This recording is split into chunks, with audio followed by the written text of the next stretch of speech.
बिस्मिल्लाहिर्रहमानिर्रहीम। नाज़रीन, अल्लाह पाक ने हमें कई सारी नेमतें बख्शी हैं जो हमारे लिए अल्लाह की तरफ से एक रहमत है। लेकिन हम इस बात से भी अनदेखा नहीं कर सकते कि अल्लाह ने अज़ाब जैसी चीज़ें भी बनाई हैं। अल्लाह पाक जब नाराज़ होते हैं तब वो सिर्फ़ ज़लज़ले लाकर अज़ाब नहीं देते, वो अपने और भी तरीक़ों से अज़ाब देते हैं। जब ज़लज़ला आता है तब इससे ज़मीनें भागों में बँट जाती हैं, मकान मंजिल गिर जाते हैं। जिस घरों को बनाने में लोगों को कई साल लग जाते हैं वह पल झपकते ही धूल में बदल जाते हैं। अल्लाह पाक आज़माइश में भी डालते हैं और अज़ाब भी देते हैं, लेकिन ये हमें समझना है कि हमारी आज़माइश हो रही है या हमें अज़ाब मिल रहा है, क्योंकि हमें अपने अमाल याद करने चाहिए कि हमने कौन से गुनाह किए हैं या फिर हमने कौन से गुनाह नहीं किए हैं। जो लोग बेकसूर होते हैं, कई गुनाह नहीं करते हैं, अगर उनकी ज़िंदगी में कोई परेशानियाँ आती है तो उसे आज़माइश कहा जाता है और वह आज़माइश उनके भले के लिए ही आती है। उनके बाद उनकी ज़िंदगी बहुत खूबसूरत मोड़ लेती है। लेकिन जो लोग गुनहगार होते हैं, अल्लाह के दिखाए हुए रास्ते पर नहीं चलते, धोखेबाजी करते हैं,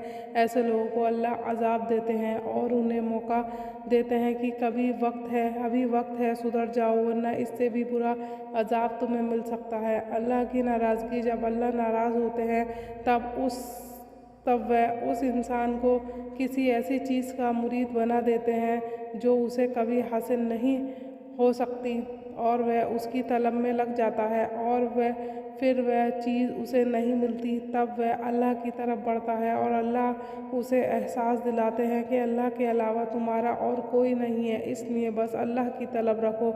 अल्लाह नाराज़ होकर अज़ाब देते हैं और ज़लज़ले, भूकंप जैसे हालात पैदा कर देते हैं। इसमें ना जाने कई लोगों की जानें चली जाती हैं, कई घर टूट जाते हैं, ज़मीनें हिल जाती हैं और भी ना जाने कितने नुकसान हो जाते हैं। ये उस वक्त होता है जब अल्लाह पाक किसी से बेहद नाराज़ होता है और वह जब कोई बेहद गुनाहगार हो जाए। इसलिए कहा जाता है कि हर वक्त अल्लाह से माफ़ी मांग कर और तौबा करके ही सोना चाहिए। कभी किसी का दिल नहीं दुखाना चाहिए, क्योंकि अल्लाह कब कैसे हालात पैदा कर दे ये कोई नहीं जानता। अल्लाह की नाराज़गी से कैसे बचें? जब कोई अल्लाह का बंदा गुनाह करता है और ख़ुद को गुनहगार नहीं मानता तो अल्लाह उसे अज़ाब देते हैं, क्योंकि जब कोई गुनाह करके अल्लाह से माफ़ी नहीं मांगता, ऐसे लोगों को अल्लाह कभी माफ़ नहीं करते। अल्लाह को ऐसे लोग बहुत पसंद है जो गुनाह करने से डरते हों और उन्हें हमेशा ये डर हो कि ये काम करने से अल्लाह बहुत नाराज़ होंगे और उन्हें माफ़ नहीं करेंगे, और फिर भी वो अल्लाह से माफ़ी मांगते हों कि या अल्लाह, अगर मुझसे कोई गुनाह हो गया हो तो मुझे माफ़ कर दो। अल्लाह किसे आज़माइश में डालते हैं। आप हुज़ूर अकरम सल्लल्लाहु अलैहि वसल्लम ने फरमाया कि अल्लाह पाक सिर्फ़ उसे ही आज़माइश में डालते हैं जिसे वह पसंद करते हैं, और उन्होंने ये भी बताया कि अल्लाह पाक ने हुज़ूर अकरम सल्लल्लाहु ताला अलैहि वसल्लम को भी आज़माइश में डाला था। उन्होंने अपने बच्चों की मैयत देखनी पड़ी थी, जो किसी बाप के लिए बहुत तकलीफ़ वाला समय होता है। फिर भी उन्होंने सब्र किया था, और अल्लाह पाक ऐसा सिर्फ़ इसलिए करते हैं क्योंकि वह देखना चाहते हैं कि उनके बंदे को अल्लाह पाक कितना भरोसा है। और क्योंकि जब मुसीबत आती है तो उस वक्त जब किसी अल्लाह के बंदे को भी भरोसा होता है कि अल्लाह पाक उनकी मुसीबत ठीक कर देगा, वह उन्हें परेशानी में नहीं रखेगा, तो ऐसे में अल्लाह को बहुत खुशी होती है, क्योंकि बंदे को उन पर भरोसा है। अल्लाह किसे अज़ाब देते हैं? अल्लाह अपने सभी बंदों को एक बराबर मोहब्बत करते हैं, लेकिन अल्लाह ने कुछ नियम कायदे बनाए हैं जो हम मुसलमानों पर लागू होते हैं कि हमें किन कामों को नहीं करना है और किन कामों को करना है। अल्लाह ने हमें झूठ बोलने की बात करने, धोखाधड़ी करने, लूटपाट मचाने, कत्ल करने, सूद लेने से मना किया और हमारे लिए ये हराम करार दिया गया है।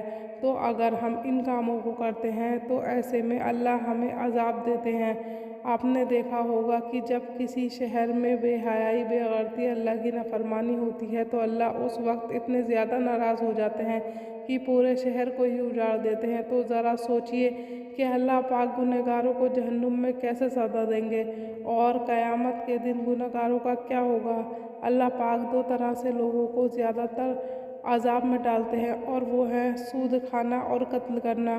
اللہ کو یہ بالکل پسند نہیں کہ ان کی بنائی ہوئی چیز پر کوئی اپنا حق سمجھے اور اس کے ساتھ زیادتی کرے، بلکہ اللہ پاک نے فرمایا ہے کہ اللہ پاک نے جتنی بھی نعمتیں بخشی ہیں ان کے لیے ہمیشہ شکر ادا کرو، کیونکہ یہ نعمتیں بہت کسی کو نصیب تک نہیں ہوتی۔ اللہ پاک ہمیں عذاب میں بھی ڈالتے ہیں، آزمائش میں بھی ڈالتے ہیں، اور ہمارے صبر کو خوشیوں میں بھی بدلتے ہیں۔ لیکن جیسا کہ آپ نے دیکھا ہوگا کہ کبھی تیز موسلادھار بارش ہوتی ہے تو اس وقت کچھ لوگ خوش ہوتے ہیں اور کچھ لوگ بہت پریشان ہو جاتے ہیں، تو یہ اللہ کا عذاب اور رحمت ایک ساتھ برستی ہے۔ اچھے لوگوں پر یہ رحمت بن کر برستی ہے اور برے لوگوں پر یہ عذاب بن کر برستی ہے۔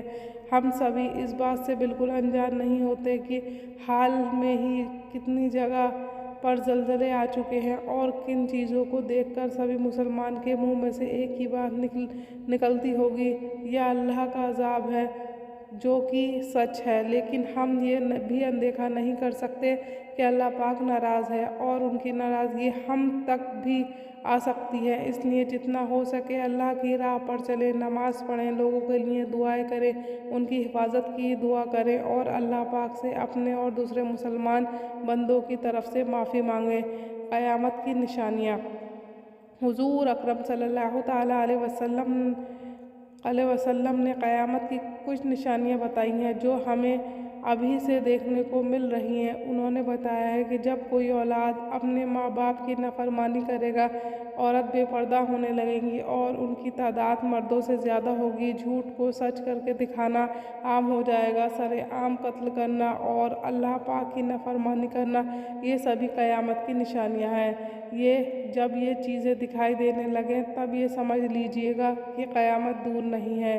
ہمیں ابھی بس ان میں سے کچھ چیزیں دکھائی دی ہیں، لیکن اور بھی کئی ساری نشانیاں ہیں، جیسے کہ سورج کا پچھم سے نکلنا، دجال کا واپس آنا، حضرت عیسیٰ علیہ السلام کا آسمان سے زمین پر آ جانا، یہ سبھی قیامت کی نشانیاں ہیں۔ ان میں سے کچھ چیزیں ہیں جو ہم سبھی دیکھ سکتے ہیں، لیکن ماں باپ کی نافرمانی، عورتوں کا بے پردہ ہونا، جھوٹ کو سچ بتانا، اگر ہم چاہیں تو ہم یہ سبھی چیزوں کو روک سکتے ہیں، اور ہمارے پاس قیامت تک توبہ کا دروازہ کھلا ہے۔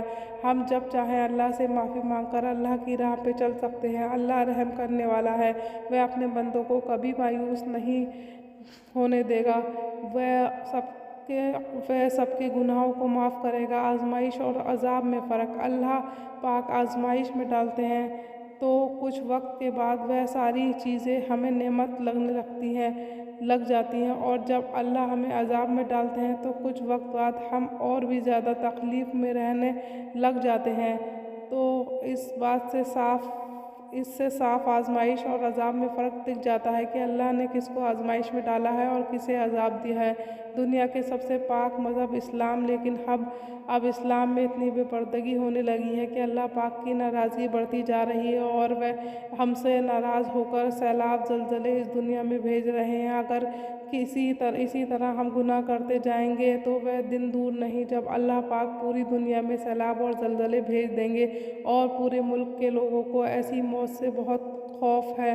اس لیے ابھی بھی وقت ہے، اگر ہم اللہ پاک سے معافی مانگ لیتے ہیں، اس کے بتائے ہوئے راستوں پر چلتے ہیں، تو اللہ پاک اس دنیا کو ہی جنت بنا دیں گے۔ جب ہم مر کے قبر میں جائیں گے تب ہم اپنے ساتھ علم اور اعمال کے علاوہ کچھ بھی لے کر نہیں جا سکتے۔ اس لیے کوشش کریں کہ ہم زیادہ سے زیادہ علم اور اعمال حاصل کریں، کیونکہ اگر ہم اس دنیا میں دکھاوے میں رہ جائیں گے تو ہم اپنی اصلی دنیا میں جانے کے لائق نہیں رہیں گے، اور قیامت کے دن ان سبھی چیزوں کا حساب ہوگا جو ہم اس دنیا میں رہ کر رہے ہیں، چاہے وہ گناہ ہو یا پھر اللہ کی عبادت ہو، سبھی کا حساب ہوگا، اور اسی حساب سے ہمیں جنت اور دوزخ میں بھیجنے کی اجازت دی جائے گی۔ محترم ناظرین، امید ہے کہ آپ کو ہماری یہ ویڈیو پسند آئی ہوگی۔